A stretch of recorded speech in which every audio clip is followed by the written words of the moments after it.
기도에 나왔던 것처럼 1월이 훌쩍 지나갔어요. 그렇죠? 어제부터 2월이 시작됐는데 어제는 겨울비가 또 의미 있게 아주 포근하게 잘 내렸습니다. 오늘 예배하러 나온 여러분들을 우리 주님의 이름으로 축복하고 사랑하고 환영합니다. 오늘 같이 본문 볼까요?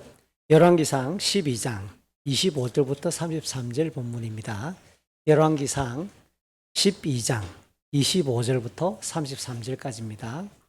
저는 쉬운 성경을 읽을게요. 혹시 여러분 가지고 있는 성경이 다른 번역 성경이라면 개의치 마시고 읽으셔도 좋습니다. 여러분 맨 앞에 우리 반주자로 앉아있는 분이 누군지 혹시 주목해서 보셨어요?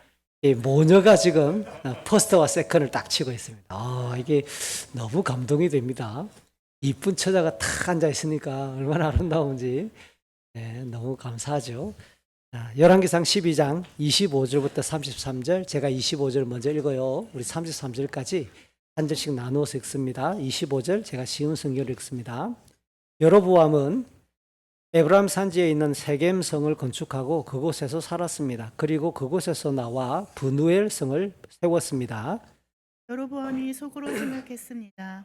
이 나라가 다시 다윗의 집으로 돌아갈지도 백성은 앞으로도 예루살렘에 있는 여호와의 성전으로 제사 드리러 갈 것이다. 그렇게 가다 보면 그들의 마음이 다시 유다 왕 르호보암에게 기울어질지도 모른다. 결국 그들은 나를 죽이고 유다 왕 르호보암을 따를 것이다. 여로보암 왕은 신하들과 의논 송아지 2개를 만들고 이렇게 말했습니다.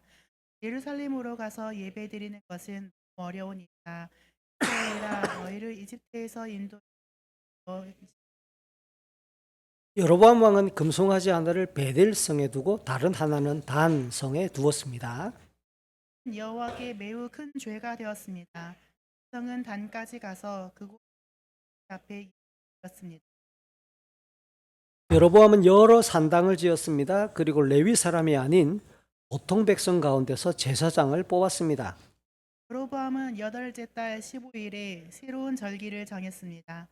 그 절기는 유다의 절기와 비슷하게 지켜졌습니다.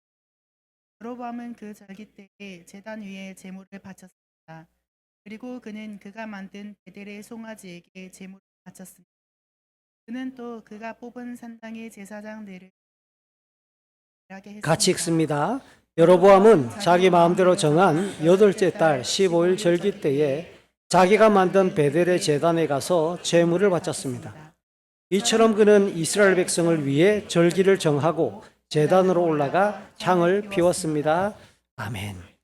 길의 방향이나 얼마나 남았는지 그 거리 등을 알려주는 표지판을 이정표라고 하죠. 요즘은 자동차나 휴대폰에 움직이는 이정표, 내비게이션도 장착되어져서 낯선 길을 갈 때, 또 산을 타거나 등산을 할 때 아주 유용할 때가 많이 있습니다. 근데 간혹 이정표가 잘못 표기되어져서 내비게이션이 엉뚱한 대로 분명히 주소를 찍었는데 잘못 알려줘서 참 곤혹을 치르는 경우도 왕왕 있죠. 어제 그랬더랬습니다. 아내와 함께 김해를 방문할 일이 있어서 주소를 들고 내비게이션에다 이렇게 찍었는데 분명히 진주 쪽에서 김해를 가다 보면 두 군데 김해를 들어갈 수 있도록 되어 있어요. 첫 번째가 서김해고 그다음 부산 가까운 쪽이 동김입니다. 내가 듣기로는 머릿속에 짐작으로는 서김해로 들어가야 되는데 내비게이션은 이정표는 동김해로 들어가라는 거예요. 아니나 다르나 일단 한번 믿어보고 가보자. 내비게이션대로. 동김해로 내리자마자 이정표는 다시 유턴해서 고속도로를 올리라는 거예요. 짜증이 팍 나는 거예요. 야, 이 차, 이 내비, 이정표, 이거 문제가 있다. 그래, 한쪽에 세워두고 꺼버리고 휴대폰을 껴서 다른 이정표, 내비게이션을 찍어서 다른 길로 이렇게 갔죠. 시간적 여유가 있어서 망정이죠. 촉급했으면 낭패를 볼 때가 왕왕 있습니다. 언제부턴가 고속도로에 눈에 보이는 세워져 있는 이정표뿐만 아니라 길바닥에 초록색 선이 깔리고 분홍색 실선, 유도선이 색칠해지는 것들을 보기 시작했죠. 그 유래를 찾아봤더니 불과 얼마 안 돼요. 2011년 5월입니다. 14년 전이죠. 영동고속도로 안산 분기점에 해마다 거기에서 사고가 평균적으로 20건 이상이 발생한다는 거예요. 안산으로 빠지라고 하는 그 이정표를 보고 사람들이 들어오다가 잘못 들어서든지 어떻게 하든지 접촉사고가 20건씩 해마다 발생한대요. 이 일을 고민하던 한 분이 이게 색깔을 칠하면 어떨까라고 고민하기 시작했다고 그러죠. 집에 와서 보니까 그 당시 학생이었던 집 아이들이 물감과 크레스파스를 가지고 그림 그리는 걸 바라보고 도로에 색깔을 칠하면, 그러나 그게 현행법 위반이라는 겁니다. 대한민국의 교통법에 의하면 도로에 색깔을 칠할 수 있는 거는 중앙선은 무슨 색깔? 노란색. 그 다음 차선 구분하는 거는 흰색.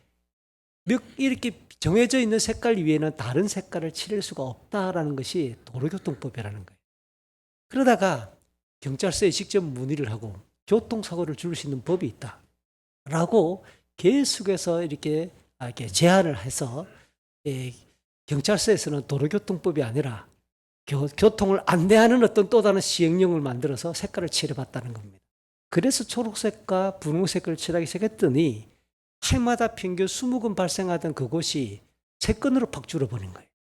그래서 확장되기 시작해서 전국에 도입되기 시작해서 실제 통계를 내봤더니 색깔을 칠한 이후와 이전에 비해 이후에 교통사고 발생률이 무려 3분의 1, 27%가 감소하더라. 획기적인 감소율을 보였다는 겁니다. 윤석덕이라고 하는 도로교통 우리나라 이게 도로공사의 설계를 담당하는 차장이 2011년 5월에 시행하기 시작했고, 이분이 작년에 국민훈장 모란장을 받았다라는 기사 검색을 해봤더랬습니다. 인생을 길로도 비유합니다. 실제 우리가 도로를 가거나 차를 운전할 때 이정표, 내비게이션의 영향을 많이 받는데, 그럼 우리가 살아가는 인생은 어떤 이정표를 따라가야 옳을까? 후회 없이 살아갈 수 있는 우리의 삶은 무엇을 따라가야 옳을까? 성경은 명확하게 말합니다. 히브리서 9장 27절, 우리에게 한번 살아가는 인생이 끝이 아니라 이 인생 끝에는 죽음이라는 문이 있고 그 문 다음에는 하나님 앞에 서서 우리 인생을 평가받는 심판이 있다. 그러니까 인생은 한번 살고 나서 잘못 살았는가 봐, 다시 한번 살아보자, 2번의 기회가 없다라는 겁니다.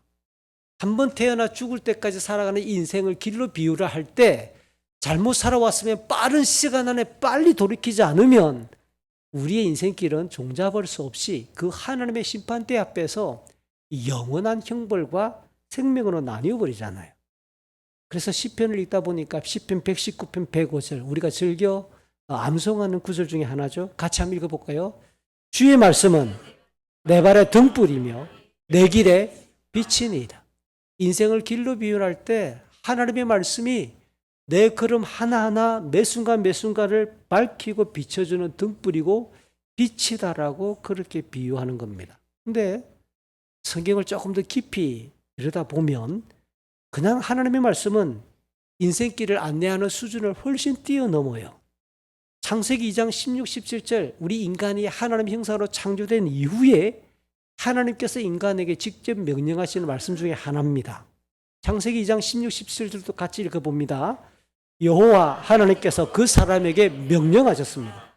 너는 동산에 있는 모든 나무의 열매를 마음대로 먹어라.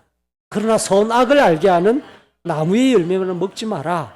만약 그 나무의 열매를 먹으면 너는 반드시, 그러니까 하나님의 말씀을 어기면, 이 말씀을 어기면 인간의 생명이 끝이라는 거예요. 죽음. 그러면 역설적으로 반어적으로 선악과를 따먹지 않으면 어떻게 됩니까? 인간은 계속 사는 거예요. 그러면 하나님의 말씀을, 하나님의 명령을 지키느냐 지키지 않느냐가 그냥 잘 살았다 못 살았다 정도에 그냥 그치는 것이 아니라 인간의 생명과 죽음을 좌우하는 우리의 모든 삶의 결정적인 생명과 죽음까지도 좌우하는 진리라고 가르치는 겁니다.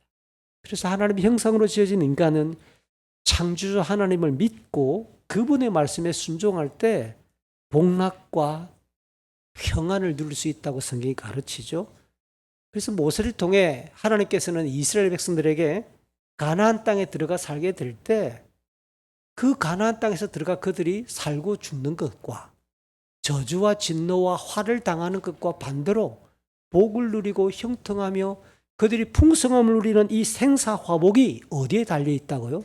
그들의 정책이나 그들의 군대의 어떤 규모가 아니라 하나님의 말씀의 순종 여부, 하나님의 말씀을 지키느냐 지키지 않느냐에 따라 달려있다라고 레위기 26장과 신명기 28장에서 힘주어 강조하고 있죠.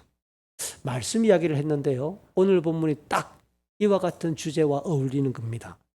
언약의 백성, 하나님과 약속을 맺은 하나님의 백성인 이스라엘이 남쪽은 유다 왕국으로, 다윗의 집안이 다스리는 유다 왕국으로, 북쪽은 나머지 지파들이 대동단결해서 또 다른 하나의 왕을 세워서 이스라엘 왕국으로 분열이 됐습니다. 북이스라엘을 다스리는 첫 번째 왕, 그 왕의 이름이 여로보암이에요. 오늘은 남쪽과 북쪽으로 쭉 하나님의 백성들이 나뉘어지고 난 이후에 북쪽의 첫 번째 왕 여로보암이 어떤 정책을 펼치는가라고 하는 것을 우리에게 소개해줘요. 분명히 그의 귀에, 그의 양심에 하나님께서는 그를 왕으로 세우시고 이렇게 하면 네가 복될 것이다라고 하는 하나님의 말씀을 들려주셨는데, 들었던 하나님의 말씀이 아니라 자기 속에서 스멀스멀 피어올랐던 또 다른 생각이 자기 정책을 결정하는 문제가 되면서 온 나라가 도탄에 빠뜨려지는, 말 그대로 생이 아니라 죽음을 선택하고 복이 아니라 화와 저주를 선택하는 영적인 타락의 실체를 오늘 우리가 경험하게 될 것입니다. 그러니까 말씀을 읽는다, 말씀을 듣는다는 것은 가벼운 시간이 절대로 아닙니다. 종종 제가 외부에 설교하러 갈 때가 있는데 참 긴장이 돼요. 왜 그럴까요? 그 공동체가, 그쪽 교회나 그쪽 단체가 저를 잘 알고 있으면 굉장히 설교하기가 쉬워요. 저도 그곳이 어떤 곳인지를 알면 설교하기가 쉬워요. 그렇지 않은데 처음 방문한 곳에 설교를 꺼낸다, 설교를 한다, 말씀을 전한다고 하는 것은 너무너무 위험하고 어려운 일이에요. 왜요? 비유를 하건대 제가 좀 사슬이 길어지지만 음악에 굉장히 문외한인 제가, 저는 한때 지휘자의 무용론을 주장한 적이 있습니다. 지휘자가 앞에서 뭐하노? 아니 그냥 없고 악보 주고 그냥 기계처럼 단원들이 다 풀어드리잖아. 그냥 똑같이 박자 맞춰가지고 땡 시작하면 되잖아. 우리 지휘자가 뭐 필요하지? 이렇게 무식한 생각을 가졌더랬어요. 그런데 어느 날 제가 음악회를 갔습니다. 익히 하던 빠바바밤! 이게 라디오에 얼마나 자주 나옵니까? 이 평범하고 익숙한 곡을 듣는데 그날은 전혀 다른 거예요. 빠바바밤! 빠바바밤! 이 강약이 다르니까 이 가슴이 터질 것 같은 거예요. 이 뭐지? 지휘자 한 사람이 지휘봉을 얼마나 세게 젓는가 약하게 젓는가에 따라 일사불란하게 움직이니까 똑같은 곡인데 저는 기계적으로 음이 나올 줄 알았어요. 전혀 다른 곡이 나옵니다. 우와, 지휘자가 그런 거야? 그러고 나서 보니까 이게 목사들에게도 교사들에게도 똑같은 거예요. 전국의 대한민국의 초등학교 교과서는 똑같습니다. 몇몇 지역 교과서 사회 과목을 빼고는 똑같은 단원, 똑같은 교재를 줬는데 누구에 따라 수업이 달라지죠? 선생님에 따라. 한반에 선생님이 6명 들어와서 수업을 해도 선생님에 따라 수업이 달라지는 거예요. 그렇구나. 66권 성경을 설교하는데 목사에 따라 본문 해석이 달라질 수 있잖아요. 전달이 달라질 수 있잖아요. 말씀이 진리인 줄 다 알죠. 그런데 그 말씀을 들고 서 있는 자가 어떻게 준비하고 어떤 표정과 액션과 톤을 가지고 설교하는 것에 따라 청중들이 듣는 반응은 달라지거든요. 이게 지휘자구나.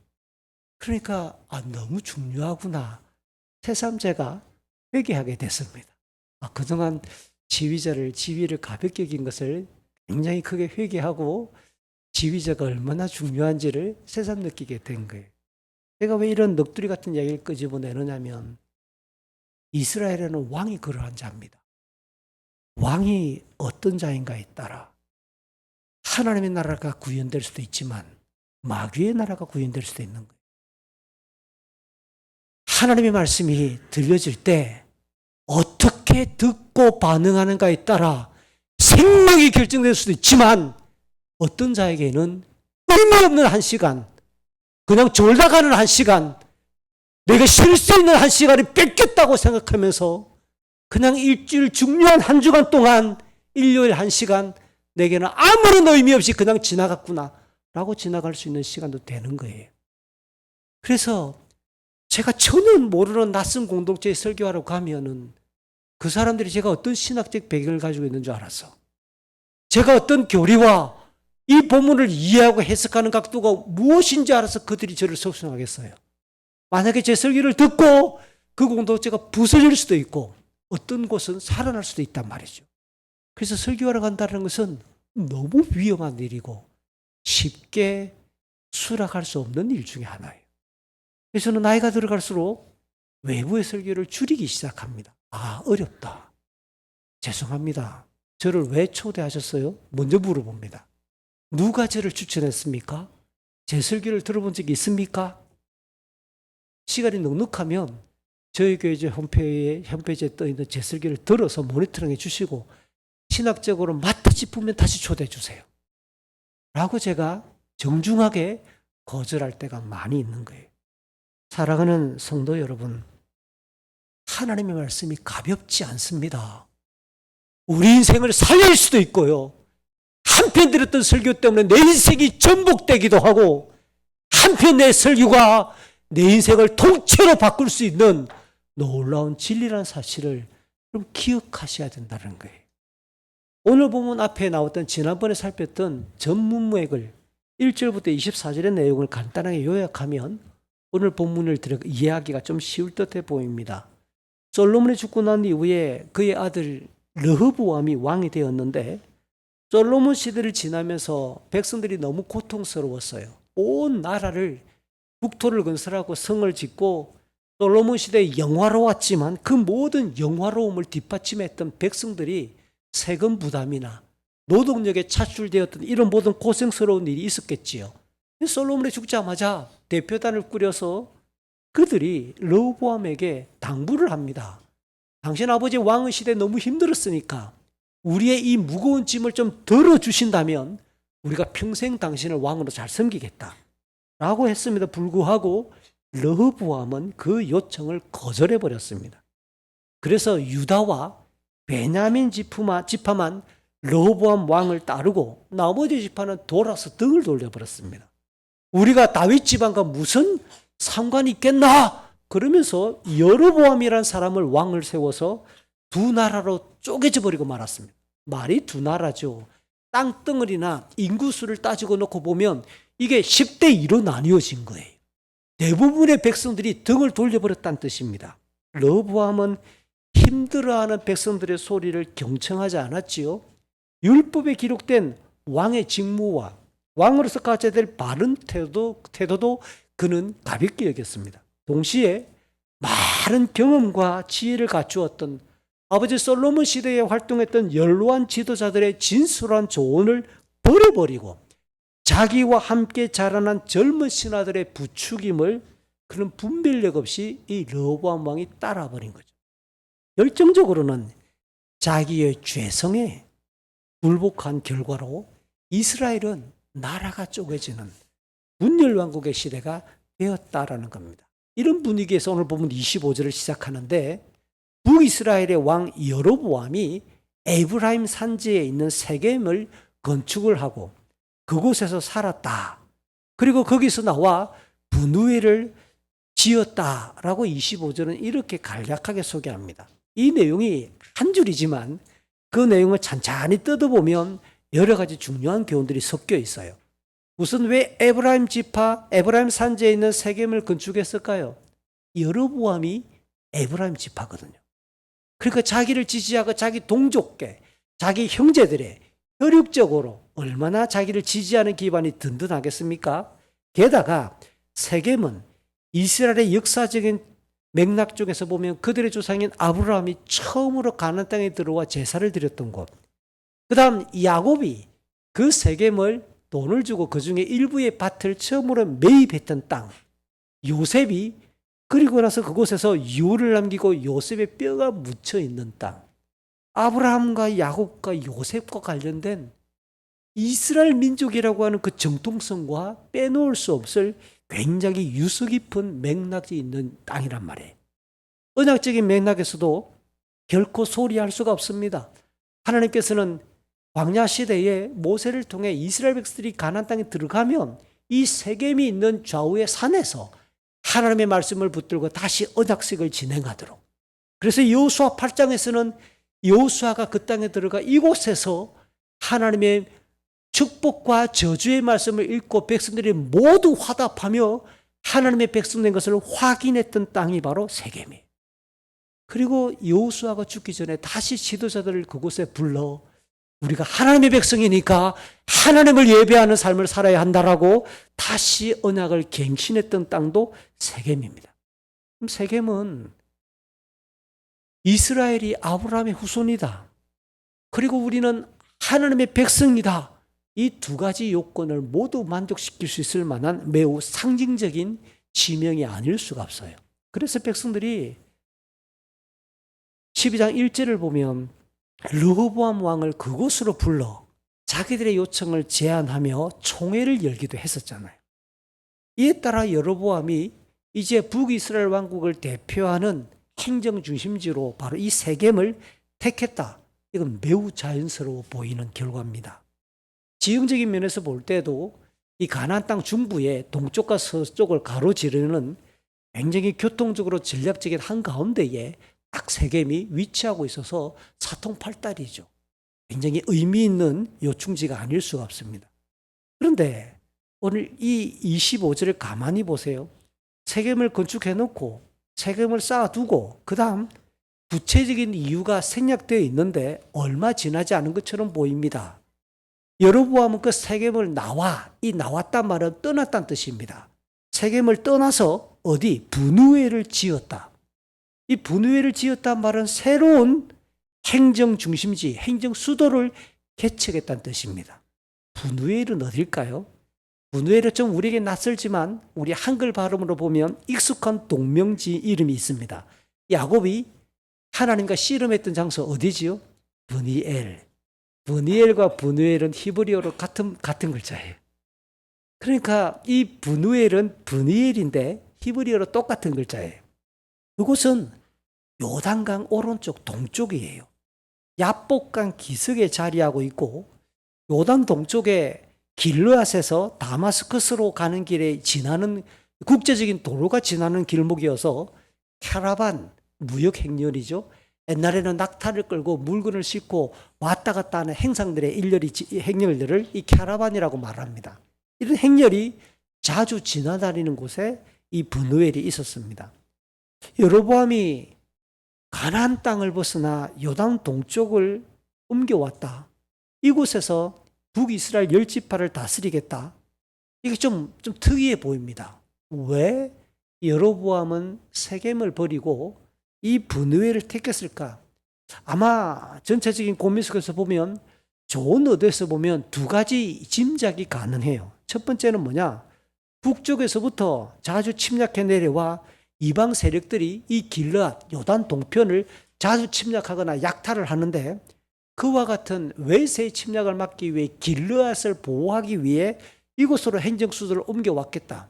이건 충분히 왕으로서 백성들을 보호할 수 있는 측면에서 보면 가능한 이유 중에 하나입니다. 두 번째, 이것보다 조금 더 점수를 줄 수 있을 만한 짐작이 있어요. 그게 뭐냐? 이 여로보암이 원래는 솔로몬 시대의 유력한 신하였습니다. 그러다가 솔로몬이 자기를 어느 날 갑자기 죽이려고 하니까 여로보암이 솔로몬을 피해 어디로 도망갔을까요? 1번 이스라엘, 2번 이집트, 3번 이탈리아. 정답은 이집트로 도망을 갔어요. 이집트로 도망을 갔다가 그곳에서 도망 생활을 하다가 이제 솔로몬이 죽었다라는 얘기를 듣고 백성들이 자기를 불러서 초대를 해줘서 돌아온 이후에 왕이 되었거든요. 그러면 이 이스라엘의 왕이 된 여로보암에게 시시콜콜하게 내정 간섭을 하거나 이러쿵저러쿵 뭔가 조언을 한답시고 간섭할 가능성이 이집트 입장에서는 있는 거예요. 우리가 너를 보호해줬잖아. 우리가 니를 도망할 수 있고 쉴 수 있도록 마련해줬잖아. 요번에 이거 우리 물건 사줘. 압력을 가할 수 있잖아요. 그래서 아마도 이 여로보암은 왕이 된 이후에 이집트 정권의 간섭을 피하고 그 영향력에서 피하려고 하다 보면 아예 요단강을 그냥 오른쪽 건너서 이집트의 영향력에서 완전히 벗어나 버리는 이곳으로 옮겨왔겠다라고 짐작해 줄 수도 있습니다. 어쨌든 여로보암은 집권 초기에 세겜을 단장했고 분우회를 준비해서 새로운 왕국의 기틀을 마련하기 시작했다. 굉장히 25절 한 절은 왕으로서 중요하고 해야 될 초반의 역할을 잘 감당하는 모습으로 보여집니다. 그런데 북이스라엘을 다스리기 시작한 여로보암에게 쉽게 사라지지 않는 걱정거리가 하나 있었어요. 그게 26절과 27절입니다. 이스라엘은 아브라함의 후손이면서 사실은 이런 아브라함의 후손이라는 민족 공동체이긴 하지만 출애굽한 이후에 그들은 하나님과 언약을 맺었고 하나님의 뜻, 하나님의 말씀이 이스라엘 나라의 법이고 모든 체제의 기반이고 하나님의 대리자에 의해 통치가 되는 좀 어려운 말로 신정 국가였단 말이에요. 그러니까 이스라엘은 평범한 한 나라 민족이라기보다 하나님을 신앙하는 종교적인 이 질서가 이스라엘 백성들에게는 절대로 떼낼 수가 없는 중심적인 영역이 되고 있는 신앙 공동체가 바로 이스라엘이었어요. 솔로몬의 화려하고도 영원하던 시절의 그런 폐해로 백성들의 과중한 세금 부담이나 노동력이 문제가 되어서 지금 남북으로 쪼개지고 갈라졌으나 솔로몬이 예루살렘에 지은 하나님의 집인 성전은 이스라엘의 신앙적 보고가 확실하거든요.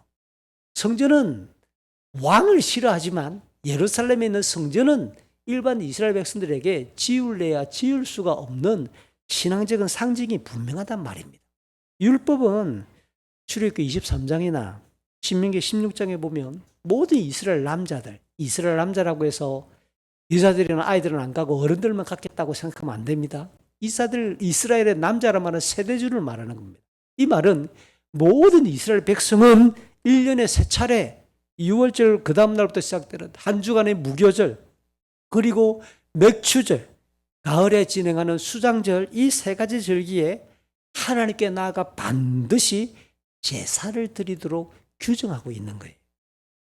비록 유다와 베냐민 지파를 제외한 나머지 백성들이 르호보암의 포압적인 아주 흉악한 그 태도에 반감을 품어서 여로보암을 왕으로 세우긴 세웠지만 율법에 따라 절기를 지키기 위해 예루살렘의 성전을 방문하면 백성들의 마음이 보는 것에 영향을 받는다고, 듣는 것에 영향을 받는다고, 또 그곳에 가서 은혜를 받아버리면, 성전을 방문해가지고 거기서 하나님의 음성을 듣고 은혜를 받아버리면 다윗의 왕권에게로 그들의 마음이 돌아서버리고 기울어지면 여로보암이 고민하는 겁니다. 나를 제거하고 그냥 몰아낸다고 생각하지 않아요.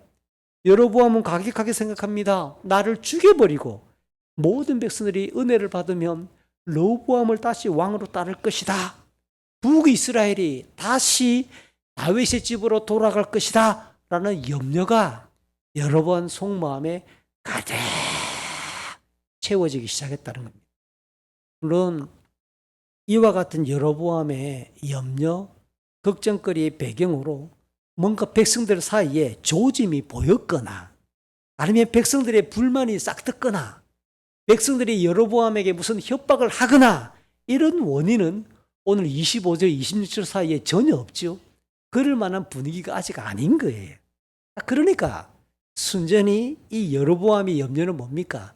스스로 자기 혼자 갖게 된 고민거리였어요.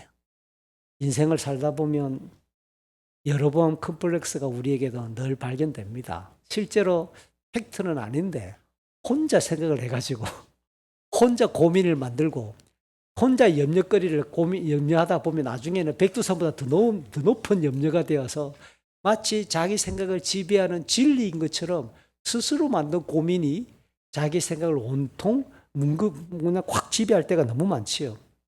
사실은 이 여로보암이 기억해야 될 내용이 있어요. 그가 타협하지 말고 견고하게 꽉 붙들어야 될 생각의 기준이 있단 말이에요. 그게 뭘까요? 그게 11장 29절, 30절, 31절에서 이미 하나님께서 가르치셨던 말씀입니다. 선지자 아이야가 이 여로보암이 솔로몬의 신하 시절에 이제 예루살렘을 벗어나 어딘가를 이동하다가 들판을 딱 가로지르는데 선지자 아이야가 갑자기 그를 딱 만나더니 자기를 부르는 겁니다. 그러더니 아이야가 새 옷을 입고 있었는데 갑자기 자기가 입고 있던 아이야 선지자가 입고 있던 새 옷을 12조각을 그냥 찢어버리는 겁니다. 옷을 12조각으로 푹푹푹푹 찢어서 10조각을 딱 세워보더니 이 여로보암 손에 뚝 맡기는 거예요. 그러면서 하는 말이 뭐냐? 하나님이 솔로몬에게서 이 나라를 빼앗아 가지고 이만큼 너에게 준다. 하나님이 너에게 땅을 10조각을 준다. 그러면서 11장 37절 38절 이 말로만 끝난 게 아니라 아이야는 더 놀라운 말을 딱 못을 박아줍니다. 하나님이 너를 이스라엘을 위한 왕으로 택했다. 누가 택했다고요? 하나님이. 그리고 하나님이 너를 백성을 다스릴 수 있는 통치권을 너에게 주셨다. 이것으로 끝난 게 아니라 더 확실한 말씀. 다윗처럼 율법과 계명을 네가 지키면 너의 집안이 남쪽 유다의 다윗 집안처럼 여로보암의 집안이 영원토록 북이스라엘을 다스릴 수 있도록 해주겠다. 이거는 그냥 지나가면서 하는 말 같지 않아요. 퍼포먼스를 보여준 거잖아요. 옷도 주고 그 다음 하나님이 너를 왕으로 세웠다 정도 끝난 게 아니라 네가 하나님 다윗처럼 하나님의 말씀을 지키면 너의 집안이 계속해서 왕권을 유지할 수 있겠다라고 하는 이 엄청난 약속이 포함되어 있는 그 내용을 전달해 주었다고요. 지금 여로보암은 이런 하나님 말씀을 들었음에도 불구하고 그때 들었던 말씀을 어디 두고 스물스물 기어 올라와 아직까지 뭔가 조짐도 없고 아무런 근거도 없는데 백성들이 예루살렘을 방문하면 나를 죽일 것이고 내가 그냥 이거 뭐 죽을 것이며 희한한 생각을 갖기 시작하는 겁니다. 지금 여로보암은 매우 중요한 갈등 상황에 놓여 있는 거예요. 북이스라엘의 왕으로서 집권을 시작한 지 그렇게 오래 되지 않은 시점에서 자기 왕권을 위해 선지자 아이야가 그렇게 전해주었던 하나님의 말씀을 힘있게 붙들든지 아니면 지금 자기 마음속에 훅 솟아난 이 염려를 잠재우기 위해서는 어떤 인간적인 방안과 대책을 세워야 되겠지요. 그러나 이미 답이 정해졌습니다. 안타깝지만 여로보암이 백성들은 자기보다 다윗의 집안을 따르게 될 수도 있겠다라고 왕권을 염려하는 자체가 명백한 약속이 담겨있던 하나님의 말씀을 온전히 신뢰하지 않고 있음을 반영해주고 있는 거예요. 마음이 이미 기울었다는 뜻이에요. 지금이라도 늦지 않으니까 돌아오면 좋겠는데 그가 돌이킬 힘이 없이 그냥 넘어진 상태입니다. 솔로몬을 피해 이집트에서 도망 생활을 할 때 자기를 직접 부르고 또 이스라엘 백성들의 대표단에 포함시켜서 르호보암 왕을 만나게 했던 그 일을 그는 더 중요하게 생각했을지도 모릅니다. 누가 불렀다고요? 백성들이. 그 다음 다윗의 집안을 등지고 자기를 왕으로 삼았던 일이 12장에 보면 백성들이잖아요. 그러니까 지금 자기가 왕이 되었던 이 왕권의 기반이 하나님의 말씀, 하나님의 택하심이 아니라 나를 부르고 나를 왕으로 세워주었던 백성들이다 라고 하는 것에 그런 결정적으로 그의 마음이 쏠리고 있다는 뜻이에요. 이런 현상은 이스라엘의 초대왕 사울 왕에게도 그대로 발견되는 사실입니다. 하나님께서는 사무엘상 10장 내용을 읽어보면 분명히 하나님이 사무엘을 통해 사울을 이스라엘의 초대왕으로 택하셨어요. 제비를 뽑았는데 사울이 딱 걸렸어요. 누가 보더라도 명명백백하게 하나님이 이 사람을 우리의 왕으로 세웠다라고 백성들도 말하고 그에게도 사무엘이 이미 말해주었던 내용들이에요. 근데 그는 하나님보다 백성들을 더 두려워해서 하나님의 말씀이 아니라 백성들의 눈치를 보기에 바빴기 때문에 결국 그는 사무엘상 15장 24절에 실토합니다. 내가 백성들을 두려워해서 하나님의 말씀을 제대로 듣거나 순종하지 못하고 내가 이렇게 했다라고 스스로 발설하는, 이게 실패했던 사울 왕의 사례에서 그대로 발견되는데 여로보암도 똑같은 모습을 보이고 있다는 거예요. 결과적으로 인간은 하나님과 하나님의 말씀을 자기 삶의 최종적인 원의로 존중하지 않을 때 무엇이 자기의 생각이, 자기의 경험이, 자기의 판단이, 그리고 이 자기의 경험이나 판단의 근거가 될 만한 주변의 분위기가, 그러면서도 대중들이 추구하는 가치 등이 자기 인생을 사로잡는 주인이 될 수 있고 그것을 주인으로 삼아 따르고 만다라는 겁니다. 당연히 그 종말은 어떻게 될까요? 마태복음 7장 13, 14절 예수님이 가르치셨던 말씀을 보면 영원한 멸망으로 달려가는 길은 넓은 길이라잖아요. 쉬운 길이라잖아요. 많은 사람이 달려가는 인기 있는 길이라잖아요. 그러나 그 길 끝에는 넓은 문이 있고 그 문을 벅 열고 들어가 버리면 영원한 전주와 진노와 파멸이 기다리고 있을 뿐이라는 거예요. 자, 이제 여로보암은 최종적으로 자기 왕권의 기반을 하나님의 말씀에 둘 것인가, 아니면 자기 염려의 기초에서 인간적인 방안을 마련할까? 이미 우리가 기울어진 그의 마음이라고 말했던 것처럼 본문의 후반부 28절부터 33절은 여로보암이 마련하고 직접 시행하는 인간적이면서 매우 불경건한 방안이 세 가지 소개됩니다. 그는 백성들이 다윗의 집안을 따르지 않도록, 다윗의 집안을 지지하지 않도록, 자기를 죽이지 않도록, 그럼 뭐죠? 원천적으로 예루살렘을 방문하지 않도록 만들면 되겠네. 그가 내리는 결론입니다. 예루살렘을 방문하지 않아도 될 만한 어떤 방안을 만드는 거죠. 첫 번째, 28절부터 31절 앞까지 내용을 보니까 여로보암은 독단적으로 실행하는 게 아니라 신하들과 의논해요. 금송아지 2개를 만들었습니다. 하나는 가나안 땅 이스라엘 국토의 제일 북쪽에 위치한 단에 두고, 또 하나는 이스라엘 북이스라엘을 제일 남다니면서 남유다와의 경계 지점에 있는 베델에다가 금송아지를 각각 하나씩 두었어요. 고고학 발굴에 의하면 여러분 다음에 이스라엘 방문하시면 단을 꼭 갑니다. 그러면 그 가이드 하시는 분이, 대개 이스라엘에서 가이드 하시는 분들은 유학 쪽이거나 그곳에서 선교하시는 목사님들이에요. 이게 성경이나 역사에 대해서 굉장히 전문가들입니다. 여기 단을 가면은 분명히 요 이야기를 합니다. 여로보암이 만들었던 단에 뒀던 금송아지를 보관하는 신전을 딱 보여줍니다. 고고학 발굴에 의해서 단에 이 여로보암이 두었던 금송아지가 그냥 그냥 책상 위에 그냥 뚝 갖다 놓은 게 아니라 이 금송아지를 보관하고 사람들이 찾아와 예배하기 위해서 뭐까지 지었을까요? 신전을 짓는 거예요. 신전의 규모가 가로 45m, 세로 60m. 안 놀라죠, 여러분, 이게. 45m, 60m는 초등학교 운동장 3분의 2 크기예요. 이게 45m까지, 이게 축구장의 3분의 2 정도의 사이즈란 말이에요. 이게 어떻게 비교해 드릴까요? 열왕기상 지나왔습니다. 6장 2절. 솔로몬이 지은 성전 건물이 얼마큼일까요? 27m, 13.5m. 13.5m에 27m인데 이 신전은 45m에 60m. 2배가 넘어요. 어마어마한 규모라는 겁니다.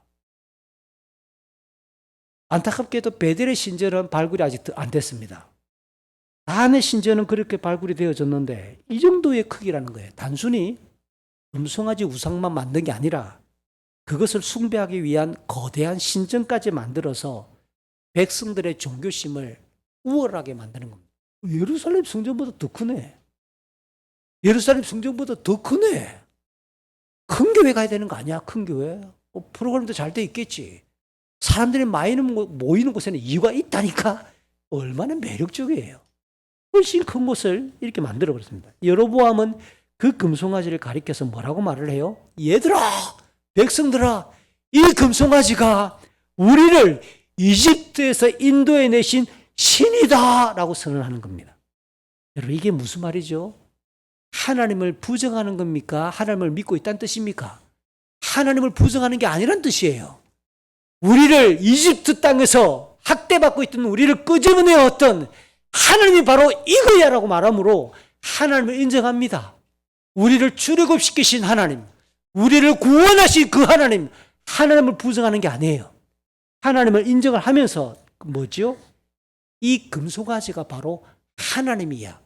하나님의 대체물, 눈에 보이는 하나님의 형상을 만들었다는 겁니다. 물론 이거는 출애굽기 20장에 소개되는 10계명 중에서 두 번째 계명을 정면으로 위반하는 끔찍한 죄악이죠. 원래 우상은 인간이 주체가 되는 거예요. 자기 방식대로, 자기 편리대로 신을 섬기기 위해서 모양을 만들고 크게 만들고 뭔가 있어 보이고 그래서 거창하게 만들어서 그렇게 섬기는 것이 우상 숭배의 원칙입니다. 자기 중심적인 믿음의 표현이고 우상 숭배다라고 그 본질을 까놓고 보면 드러나는 겁니다. 그래서 이 계명의 핵심이 뭘까요? 왜 하나님은 1계명 나 외에 다른 신을 너희에게 두지 말라, 나 외에 다른 신을 너희가 믿지 말라라고 말해놓고 왜 이 계명을 딱 놔뒀을까요? 하나님을 너희들이 믿고 섬길 때 너그 방식대로 믿지 말란 뜻입니다. 이 계명의 핵심은 하나님이 원하시는 방법대로 하나님을 높이고 하나님을 경외하며 그 하나님이 기뻐하시는 방법대로 예배하고 하나님이 지정하신 방법대로 신앙생활을 하라는 것이 이 계명의 핵심이고 본질이에요. 내가 그냥 우상을 안 섬기면 되지 뭐, 절간을 안 가면 되지 뭐, 소업적인 의미예요. 기독교의 정신은 하나님의 우주 만물의 왕이시라면 그분이 원하시고 그분의 영광만큼 우리는 무릎을 꿇어 그분이 기뻐하시는 원리대로 그 하나님을 예배해야 된다는 것이 이 계명의 본질적인 뜻이란 말이에요. 그러니까 여로보암은 금송아지를 만들어 놓고 하나님이다라고 말하면서 우리가 편한 대로 우리 해석대로 섬기면 돼 라고 지금 이렇게 조장하고 있다는 겁니다. 게다가 금송아지를 하나만 만든 게 아니에요. 2개를 만들었네요. 그것도 자기 북이스라엘의 영토의 제일 북쪽과 남쪽에 각각 배치했어요. 그리고 어차피 예루살렘은 남쪽에 있는 베델보다 더 밑으로 가니까 그 당 이스라엘 땅의 사람들은 예루살렘에 가는 것보다는 가까운 단으로 가든지 베델로 가든지 이 뭡니까? 편리성을 제공합니다. 굳이 예루살렘까지 그렇게 고생하며 멀리까지 갈 필요 뭐 있어? 가까운 곳을 가. 그리고 2개니까 내가 취사 선택할 수 있지요. 내가 이번에 출장을 가서 단 가까이 갔어. 집이 남쪽이지만 여기도 있네. 효율성인 거예요. 굉장히 합리적으로 보이는 겁니다. 편리성, 편의성, 효율성, 합리성을 백성들에게 제공하는 겁니다. 그러나 하나님께서는 일찍이 이스라엘에게 신명기 12장 4절 이하를 보시면 모세에게 이렇게 말합니다. 너희가 가나안 땅에 들어가면 내가 지정한 한 곳으로, 하나님이 선택한 그곳으로 예배받을 장소를 선택할 것이니까 너희들이 그곳으로 나아오라, 찾아오라, 직접 오라 라고 수고와 그들의 희생을 하나님은 요구하는 겁니다. 그리고 솔로몬이 열왕기상 9장 3절에서 성전을 다 짓고 나니까 하나님이 뭐라고 말씀하셔요? 이곳에 내가 내 이름을 영원히 두실 것이다. 그러면 신명기의 말씀과 솔로몬이 지었던 성전에 약속하셨던 그 말씀을 연결하면 모든 이스라엘 백성들은 이제 지어진 예루살렘의 성전이 하나님께서 예배받으실 장소로 택했기 때문에 그곳으로 가야 되는 거예요. 이게 하나님의 명백한 뜻입니다. 바르고 건강한 신앙이란 이런 인간의 편리성, 효율성, 합리성보다 요한복음 4장 24절에 예수님이 가르치신 대로 하면 하나님은 영이시니까 우리가 신령과 진정으로 하나님의 성령의 감동과 성령이 깨닫게 하시는 그 믿음을 따라 복음의 진리, 하나님의 구원의 그 진리를 향해서 우리는 예배할 때, 다시 말하면 하나님의 창조와 구원 역사를 경외하기 시작할 때부터 그게 예배와 신앙의 출발점이 되는 겁니다. 그렇다면 여로보암은 지금 백성들에게 하나님의 말씀을 거역하도록 범죄를 조장하고 있다라는 거예요. 이 같은 금송아지 우상 프로젝트는 여로보암의 독단적인 지시가 아니죠. 오늘 28절 처음 시작하는 내용을 보니까 신하들과 의논한 결과예요.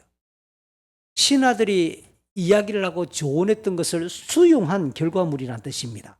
이처럼 항상 권력 주변에는 그 권력의 맛을 향유하려고 하는 죄성에 충동된 자들이 항상 포진하기 마련이에요. 우리가 많이 보잖아요. 어떻게 하면 어떻게 하면 백성들이나 역사나 사회에 대해 생각하지 않아요. 다음 총선에서 자기가 한 표라도 더 얻을까? 내가 배신자 낙인이 안 찍히고 어떻게 하면 한 표라도 더 얻을까? 이게 정치인들의 딱 못된 짓입니다. 국민들이 정신 차리셔야 돼요. 어차피 최선이 없으면 차악을 선택해야 될 거 아니에요. 누가 진짜 덜 악을 범할 수 있는가? 이게 최선이 없다 그러면 차악이라도 선택할 지혜가 우리 속에 있어야 되는데 나쁜 놈들이 늘 권력 주변에는 포진하기 마련이라고요. 하나님의 말씀을 중심으로 직언을 하고 왕이시여 선지자 아이야에게 들었던 그 말씀을 또 올리라고 이렇게 말하는 사람이 아무도 없잖아요. 지금 아무도 없어요. 경건을 세워야 합니다. 그래도 이건 아닙니다. 예루살렘 성전으로 방문하게 해야 됩니다. 그럴 때 오히려 백성들이 더 자유롭게 왔다 갔다 하면서 우리가 개방 체제를 만들어야지 우리가 경쟁력 있는 국가가 될 수 있습니다. 뭐 이렇게 말하는 사람 아무도 없어요. 이게 신하들이 여로보암의 지금 염려가 뭔지를 꿰뚫고 그 주변에서 함께 그 걱정을 볼모 삼아 자기의 권력을 유지하기 위해 이와 같은 짓을 범하는 거죠. 여로보암의 비위를 맞추고 지속적으로 권력의 맛을 누리기 위해 악한 자들과 이렇게 여로보암 결과적으로 도모하고 말았습니다. 르호보암이 범했던 이 불의한 짓을 똑같이 르호보암도 솔로몬의 신하들, 솔로몬과 함께 일했던 신하들의 그 좋은 의견을 다 벗어버리고 자기와 함께 자라나고 자기의 비위를 맞추려는 자들의 이야기를 들어서 그 짓을 했는데 똑같잖아요. 르호보암이나 여로보암이나 똑같은 거예요. 하나님을 향한 경건한 중심이 이미 결여되고 왜곡되기 시작한 그의 마음에는 자, 어떤 소리가 진리로 들어오죠? 육체적인 본성, 이 죄악된 본성을 자극하는 말이 훨씬 더 달콤하고 지혜이자 진리처럼 우리 귀에 들려오기 시작한다는 거예요. 이게 항상 귀 기울여 들으셔야 합니다. 어떤 이야기가 누구의 말이 진짜 하나님 앞에 나를 바로 세울 수 있는가 아니면 내 본성과 죄악된 욕심을 주동시키고 있는가 잘 들으셔야 돼요. 흥미롭게도 이스라엘 역사에서 금송아지 우상을 만든 사건은 오늘 본문이 처음이 아니죠. 이전에도 있었습니다. 출애굽하고 시내산에서 언약을 맺었던 이스라엘은 모세가 시내산에 올라 언약의 돌판을 받고 내려오는 그 40일의 시간에 불안감을 느낍니다. 눈에 보이는 지도자 모세가 안 보이니까 그냥 굉장히 이게 놀랍니다. 그래서 아론을 중심으로 금송아지 우상을 만들었고 이것이 우리를 이집트에서 구출하는 신이다. 오늘 멘트하고 똑같아요. 하나님이다라고 즐거워하며 축제를 벌였습니다. 당연히 하나님께서는 진노하셨고 산에서 내려온 모세도 경노해서 하나님이 친히 기록해 주었던 그 돌판을 던져서 깨뜨렸습니다. 이게 무슨 뜻인 줄 아세요? 언약의 파기를 선언하는 겁니다. 하나님과 우리가 언약을 맺었던 것이 깨어졌던 것을 지금 깨어졌다라고 지금 보여주는 거예요. 그러니까 우상을 만들어 섬기는 것은 여호와 신앙을 정면으로 거부하는 죄악된 행위입니다. 그 역사적 사례와 금송아지 우상을 만들었던 이 여로보암은 이집트 생활을 했다라는 공통점이 있지요. 따지고 보니까 이집트에서는 암소를 생식력과 풍요, 다산의 여신으로 섬겨요. 그 다음 황소는 남자의 정력을 상징하는 신격화해서 황소도 신으로 섬기고 있는 민족이었어요.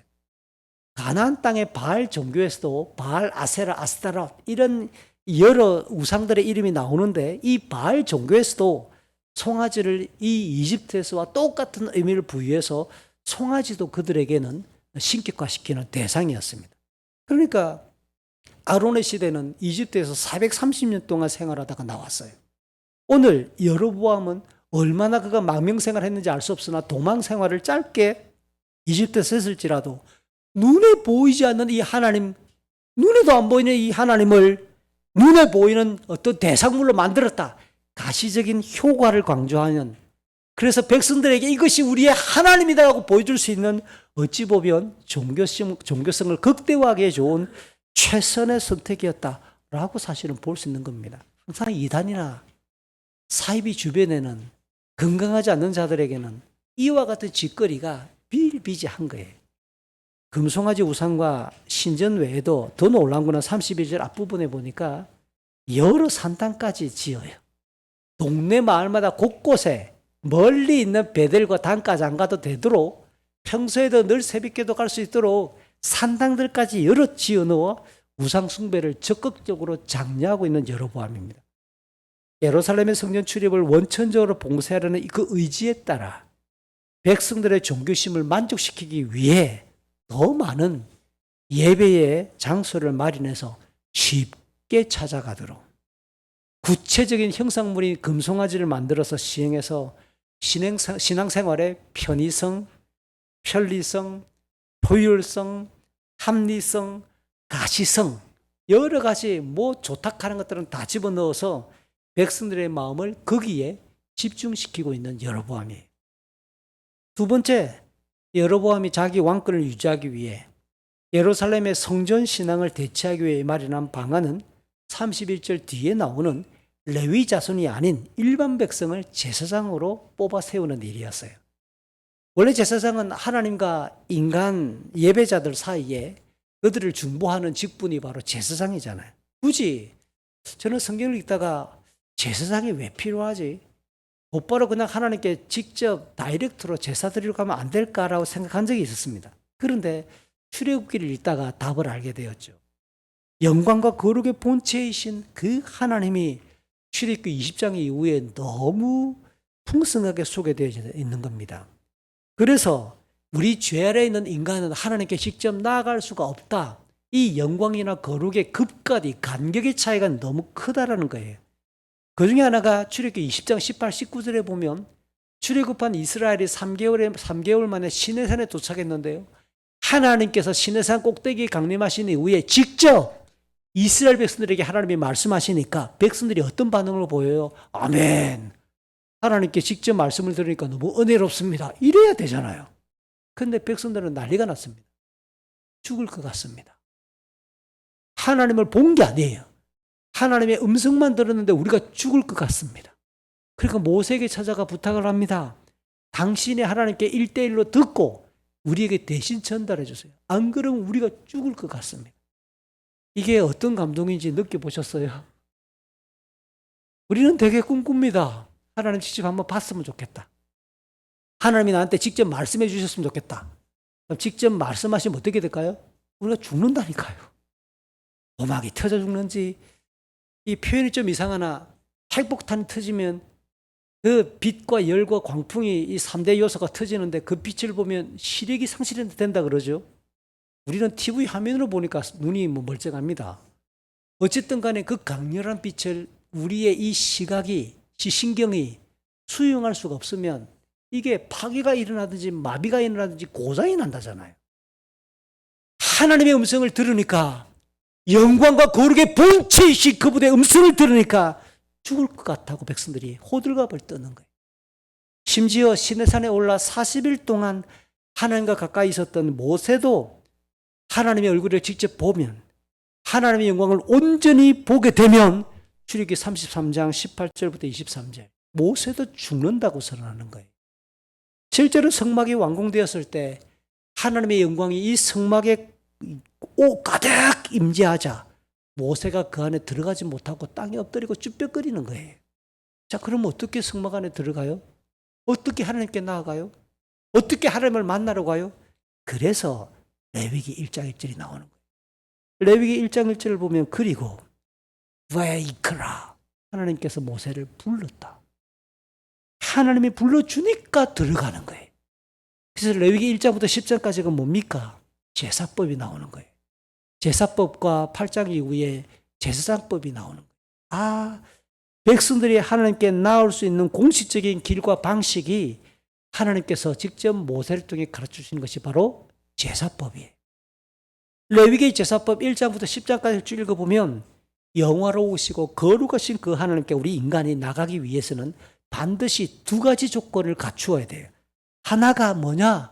자기를 대신하는 제물이 있어야 돼요. 또 하나는 그 제물을 들고 하나님께 나아가 바치는 제사장이 있어야 하나님을 만날 수 있다라고 제사법은 말합니다. 물론 제물이나 제사장 역시 하나님이 지정하신 기준을 충족해야 되는 게 마땅하지요.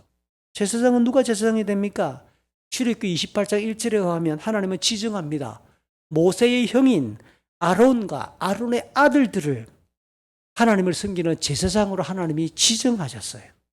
레위기 8장은 이렇게 지정된 자들을 하나님께서 명하신 순서와 방식대로 그렇게 제사장으로 세우는데, 이 제사장 위임식이 날짜가 하루 만에 끝나는 게 아니에요.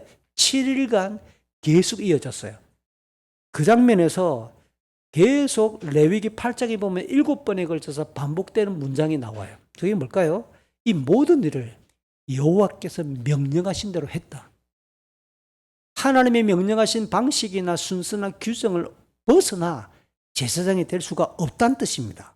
그럼에도 이스라엘의 첫 번째 제사장이었던 나답과 아비후는 하나님이 명령하시지 않았던 불을 사용해서 향로를 피우다가 그 자리에서 죽고 말았어요. 이게 레위기 10장입니다. 이렇게 제사장은 목숨을 담보로 하나님께서 지정하신 순서와 방식대로 성막에서 하나님을 섬기고 백성들의 제사를 진행하는 자들이 바로 제사장이라는 사실이에요.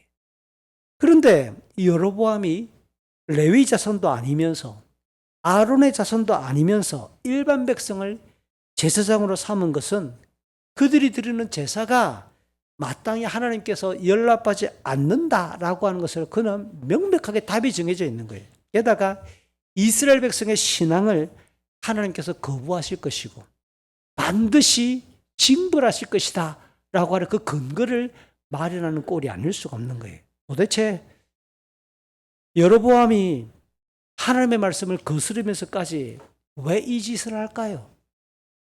여로보암이 바보 축구도 아닌데, 외국인도 아닌데, 여로보암도 이스라엘 사람인데 왜 이런 얼토당토하는 짓을 하냐 말이에요. 여기도 역시 두 가지 이유를 추정해 봅니다. 첫 번째는 아론의 자손인 정통 제사장들은 모두 예루살렘 성전으로 모여들어서 지금 북이스라엘 땅은 당연히 이 제사장이 한 명도 없을 가능성이 있는 거예요. 왜 그럴까요? 여호수아 시대에 가나안 땅을 정복하고 지파별로 땅을 나눌 때에 레위 지파는 하나님이 지정하셨던 규정을 따라 전국에 48개의 성읍과 목초지만 지명을 해서 전국에 흩어버리는 겁니다. 레위 지파를. 목회를 감당하게 만드는 겁니다. 그들 중에 아론의 자손 제사장들에게는 여호수아 21장 4절에 의하면 희한하게도 유다 지파, 시므온 지파, 베냐민 지파 안에서 13개의 성읍을 지정해서 제사장들에게 주었어요. 주목할 점은 시므온 지파는 어디에 땅을 분배받느냐? 유다 지파의 땅이 너무 남쪽에 넓어가지고 유다 지파 안에 한 지역을 시므온 지파가 분배를 받은 거예요. 그러니까 여러분 잘 보세요. 이런 내용을 가만히 본다면 지금 뭐예요? 지금 남쪽에 다윗의 집안 르호보암 왕을 따르는 지파가 어디입니까? 유다 지파. 그리고 플러스 베냐민 지파. 제사장들이 살아가는 그 성읍이 유다, 시몬, 베냐민들이 분배받은 땅 13개. 근데 시몬은 유다 지파 땅 안에 있다. 그러면 지금 북이스라엘에 제사장들이 사는 마을이 있다 없다? 없는 거죠.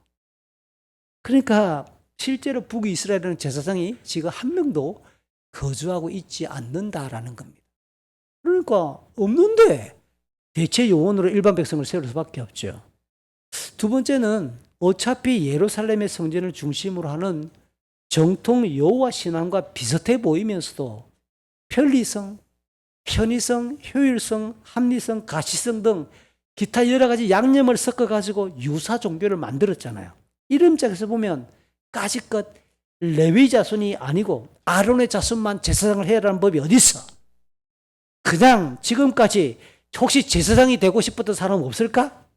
한 번쯤 나도 저 강단 앞에 서가지고 백성들 앞에 성도들 앞에 설교 한번 해보고 싶은 사람 없을까? 한 번쯤 나도 제사장의 일을 한번 해보고 싶었던 사람이 있다면 손을 드는 사람을 시켜서 자원하는 사람을 제사장으로 세우는 것이 뭔 대수겠냐? 까짓것 뭐 얼마나 이게 재미가 있고 합리적입니까? 사실은 출애굽 이후 광야를 거닐 때 이런 사례가 실제로 있었습니다. 모세와 아론이 레위 자손이에요. 형제거든요. 그런데 레위에게는 3명의 아들이 있었는데 그 중에 이 모세와 아론은 고핫이라고 하는 사람의 집안에 속했습니다. 성막에 이를 수종 들고 백성들 사이에서 목회를 감당하는 레위 자손은 이 레위의 세 아들 고핫, 게르선, 머라리를 따라 이 집안들이 각각 구체적인 역할이 분담되었단 말이에요. 근데 고핫의 자손들 중에서도 유독 아론의 자손만 제사장이 돼요. 아론의 자손이 아닌 나머지 고핫 사람들은 나머지 레위 사람들하고 똑같이 제사장의 지도와 지시에 따라 성막의 일을 해야 되거든요. 그럼 누가 제일 불만이 많을까?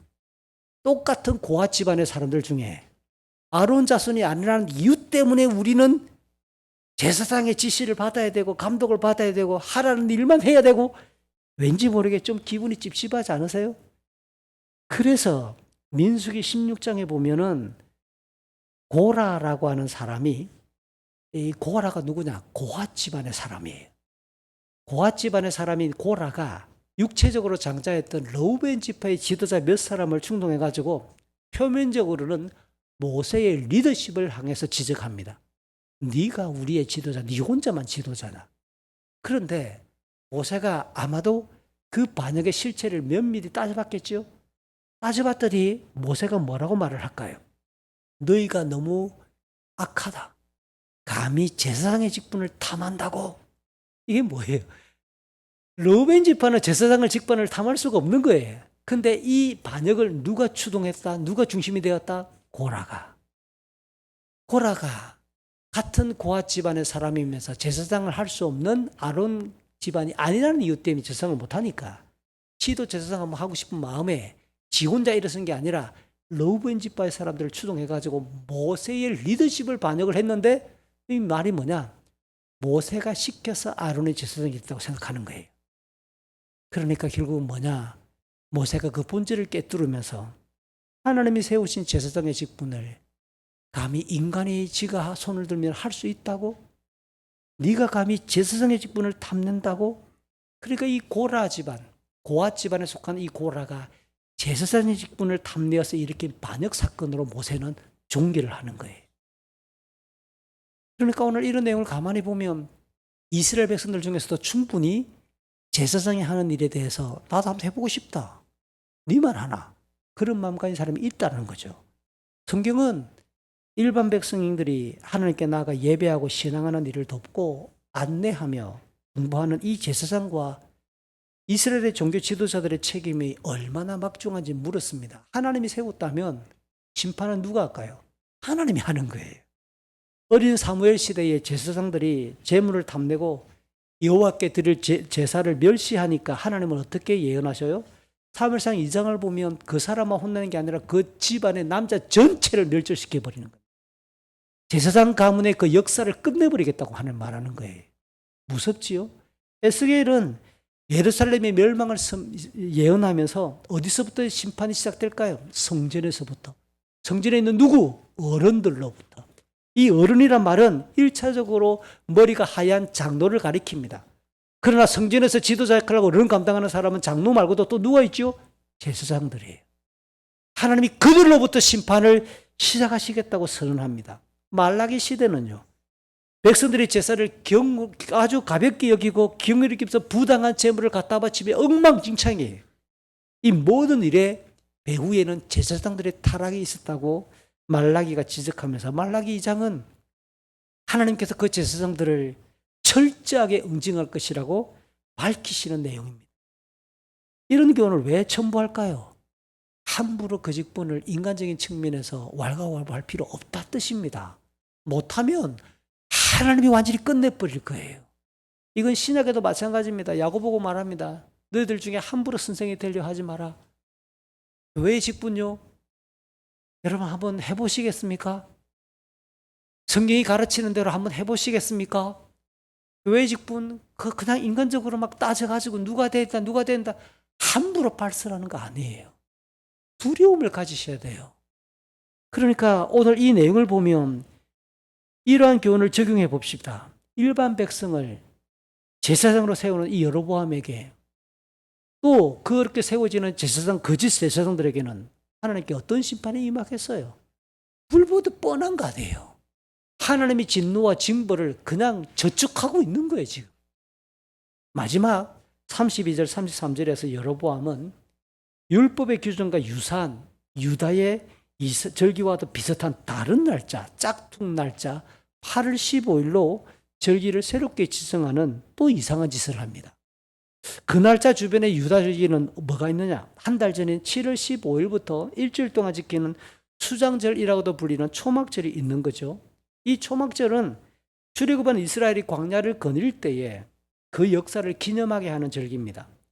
이 광야는 인간의 생존이나 생활에 생명에 절대 불리한 여건들이었지만 하나님의 40년이 지나는 그 사이에 그들에게 친히 동행하시면서 먹이시고 입히시면서 한 명도 광야 때문에 죽게 하지 않으셨어요. 하나님께서 그렇게 철저하게 지키고 보호하셨다는 사실을 기억해서 앞으로 가나안 땅에 들어가서도 여호와 하나님을 견고하게 섬기며 믿어야 한다라고 하는 것을 가르쳐주는 절기가 초막절이에요. 더불어 한 해 동안의 농사를 마무리하며 모든 추수를 마치고 거두어 드린다라고 해서 수장절입니다.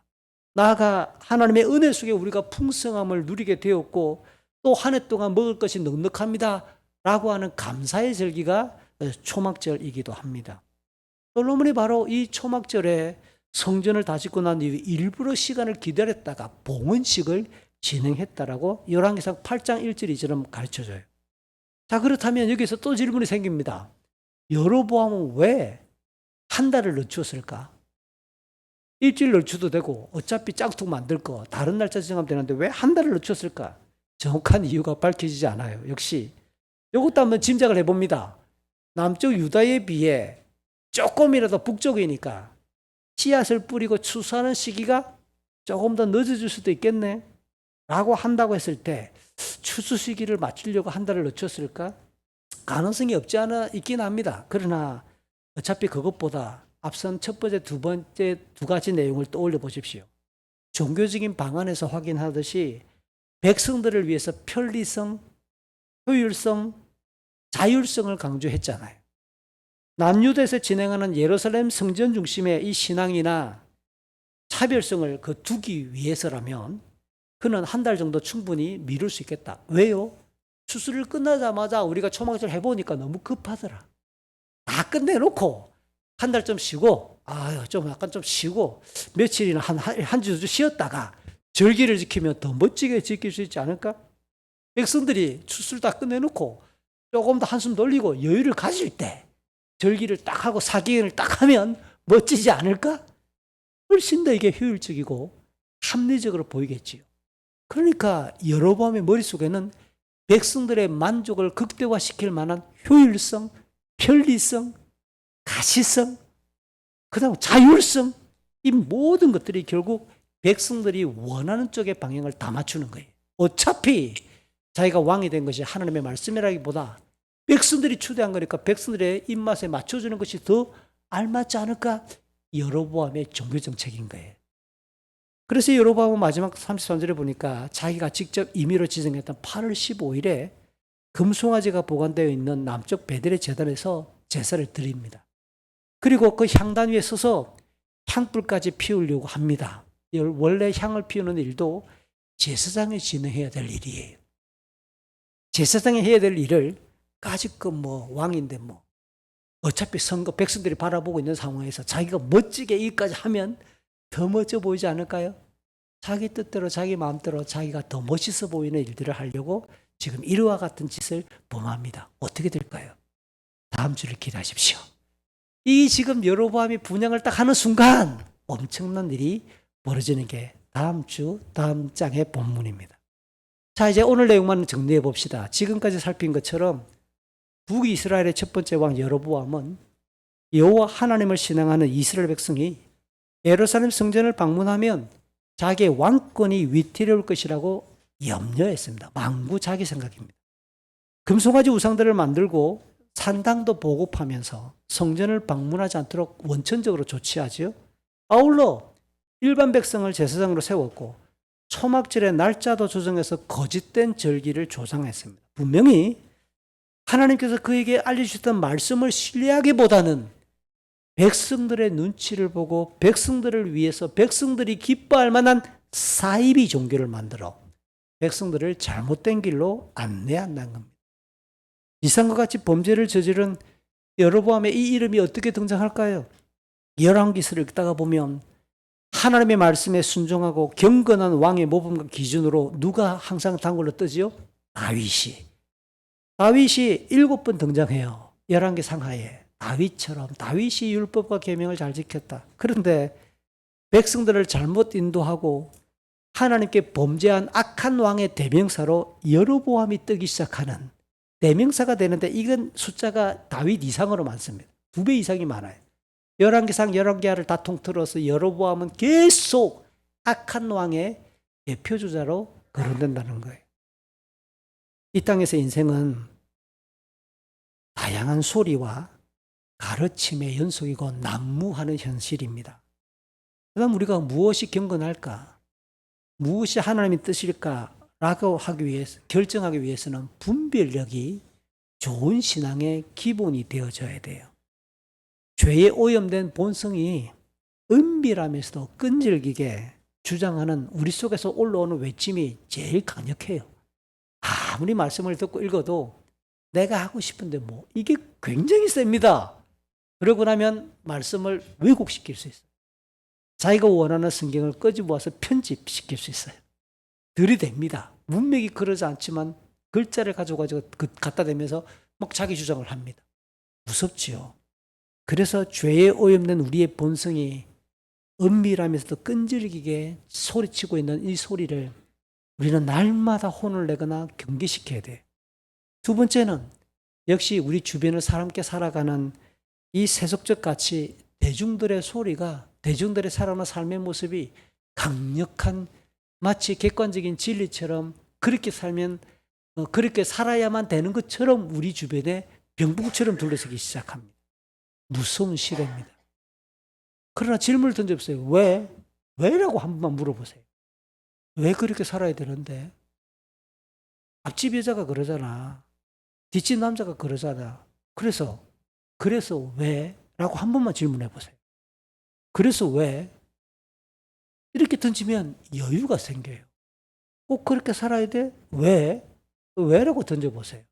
물론 수준 높은 것은 말씀은, 성경은, 우리가 배운 교리는 그건 성공하는 거죠.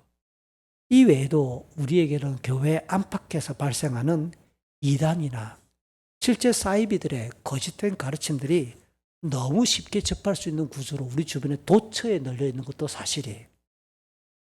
그러면 이런 상황에서 우리는 어떻게 해야 될까요? 베드로전서 2장 2절에서 사도 바울이 말합니다. 우리 베드로전서 2장 2절 같이 한번 읽어보겠습니다. 가난하기가 젖을 찾듯이 순결한 말씀을 사모하십시오. 그러면 여러분의 믿음이 자라나고 구원을 받게 될 것입니다. 여기 순결한 말씀이란 뜻은 속임수가 없고 신실하며 정직한 말씀으로 우리가 풀이할 수 있는 단어 그대로입니다. 그러면 역설적으로 순결한 말씀만 있는 게 아니라 독처와 같이 해악을 끼치고 경건을 방해하는 더러운 말씀도 있다는 뜻이지요. 이게 무서운 거예요. 베드로는 그의 두 번째 편지 베드로후서에서 이렇게 말합니다. 1장 20절에서 하나님의 말씀을 사사롭게 해석하는 자들을 경고합니다. 사사롭다, 자기 주관과 경험과 독선의 기준으로 하나님의 말씀을 재편집하는 경향을 말하는 거예요. 그 위험성을 경고했습니다. 이런 내용들을 종합해 볼 때 역시 베드로서 3장 2절에서 이렇게 독특하게 표현합니다. 구약의 선지자들이 전했고 주님께서 사도들을 통해서 우리에게 가르쳐 주었던 가르침을 왜 성경이라고 쉽게 말 안 하고 선지자들이 가르쳐 주고 사도들이 가르쳐 주었던 말씀이라고 할까요?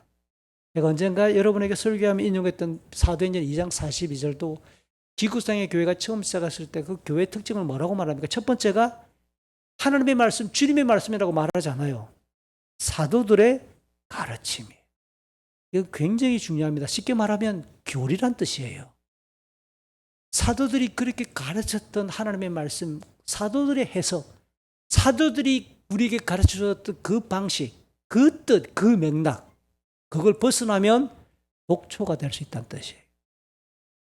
그런 의미에서 바르고 건강한 신앙은 건강한 2000년 동안 교회가 유지해왔던 신앙의 고백 위에서 좀 어려운 말로 도리 위에서 해석되어진 말씀이 가장 건강하고 우리의 경건을 세우는 거예요. 이게 없고 그냥 대중을 웃겼다가 우습겠다가 만드는 그런 설교들은 선동할 가능성이 높습니다. 지금 자꾸만 대한민국의 상황에서 목사란 이름을 가지고 백성들을, 사람들을 선동하는 자들이 너무 많아 참 무너져요. 그중에 어떤 사람은 분명히 그 사람을 목사라 세웠던 교단에서 그 사람 목사 면직시켰어요. 목사라 부르면 안 돼요. 저는 개인적으로 목사라 부르지 않습니다. 근데 사람들이 목사라 불러주잖아요. 뭐 하는 건지 모르겠어요. 목사가 설교를 안 하고 지금 뭐 하는 거예요? 하나님의 말씀으로 전할 거 생각을 안 하고 엉뚱한 짓을 하고 있잖아요. 그 직분을 가지고. 어떻게 하려고 그래요? 무섭지 않은가 봐요. 말씀을 마칩니다. 사랑하는 후세대교회 성도 여러분, 예수 그리스도를 믿음으로 우리는 구원을 얻은 성도들이잖아요. 하나님의 말씀을 인생의 절대 이정표이자 절대 표준으로 삼아서 우리가 일상에서 범하는 잘못들이 있을 때 그 잘못을 말씀을 통해 날마다 확인하는 자. 설교를 듣거나 성경을 읽었는데 찔림이 인다. 정상적으로 성경을 읽은 거예요. 디모데후서 3장 16절은 말씀인데 첫 번째가 책망한다고 되어 있어요. 우리가 예수처럼 죄가 예수님처럼 죄가 없다면 그렇겠지만 우리는 그렇지 않으니까 말씀의 첫 번째가 뭐냐? 책망이라잖아요. 내가 뭘 잘못했지? 근데 그걸로 끝나는 게 아니라 교정시킨대요. 우리를 바르게 한대요. 그리고 하나님의 자녀다운 의로운 삶으로 우리를 교육하는 것이 말씀이라잖아요. 그래서 우리 후세대교 성도들에게 부탁합니다. 하나님의 말씀 앞에서 우리는 정직해야 되고 겸손해야 돼요. 그리고 여러분에게 매주 전하는 이 말씀이 이 강단에서 선포되는 말씀이 그만큼 엄중하다는 사실에 대해 여러분들이 긴장해 주셔야 되는 거예요. 제일 어렵고 힘든 일이 설교자를 세우는 일이에요. 그가 무슨 말을 할 줄 알아서, 그가 어떻게 성경을 풀 줄 알아서, 그가 가르치는 내용이 정말 적합한지 어떻게 알아서 얼마나 위험한지 알 수가 없어요. 사랑하는 후세대 성도 여러분, 목사로서 개인적으로 빼놓지 않는 기도예요. 하나님, 후세대교회가 사라지지 않는 이상 이 강단에서 선포되는 말씀이 하나님의 음성을 제대로 대언하는 건강한 설교가 되게 해주십시오. 야박하지 하지 아니하고 정직하게 무릎 꿇고 성령의 감동으로 해석되어지고 그 말씀을 인격으로 그의 삶에서 살아내기 위해 몸부림치는 자가 이 강단에서 설교하게 해주십시오. 그렇게 살지 못하니까 너무 답답하지만 하나님 이 강단에서 매주일마다 선포되는 말씀이 우리의 영혼을 한 주간 동안 살리는 양식이 되고 우리로 하여금 거짓된 것을 분별할 수 있는 진리의 기준이 되게 해주십시오. 여러분도 할 수 있거든요. 같이 이 기도에 동참해 주셨으면 좋겠어요. 같이 기도합시다. 오늘 말씀을 우리가 들었습니다. 우리의 삶이 과연 하나님의 말씀을 기준으로 매주 매일매일 매순간 살아가는지, 어쩌면 우리 속에서 올라오는 여러 다양한 생각들이 진리가 되고 기준이 되어서 내 삶을 움직여가고 있는지, 다양한 우리 이웃들의 삶의 모습들이 우리를 자꾸만 획책해서 끌고 가고 있지는 않은지, 여러분이 자주 보는 드라마, 여러분의 폰에서 떠나지 않는 그 유튜브를 통해서 들은 이야기가 여러분의 생각과 삶을 움직여가고 있지 않은지, 아니면 진짜 하나님의 말씀이 내 삶의 기준이고 세계관의 핵심인지 돌아봐야 돼요. 이 시간 같이 기도합시다. 하나님 아버지, 주의 말씀을 듣고 그 말씀이 내 인생의 절대 이정표가 되게 해주십시오. 하나님의 말씀을 듣고 절대 표준으로 삼아 우리 걸음이 달려가게 해주십시오. 같이 합심해서 기도합시다. 하나님 아버지 고맙습니다. 우리 걸음들 이 시간 주 앞에 올려드리며 우리 모든 하나님의 백성들이 주 앞에 있기를 소망하면서 주님의 은혜 안에 있기를 원합니다. 아버지 하나님, 주의 영광이 우리가 나타나도록 도우시되 주의 말씀을 분별하게 하시고 주의 음성을 듣고 그 음성에 우리의 삶을 귀 기울이며 하나님 우리 걸음에 힘을 실을 수 있도록 도와주시옵소서. 아버지 하나님, 우리가 주의 음성을 듣고 주의 말씀을 분별하며 그 말씀에 기초해서 우리의 생각과 우리의 걸음들이 옮겨지도록 우리가 말씀이 절대 표준이 되는 삶이 이어지도록 도와주시옵소서.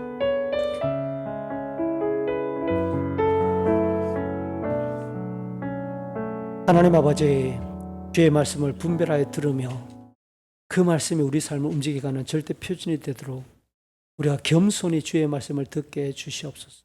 우리 주 예수 그리스도의 이름으로 기도합니다. 아멘.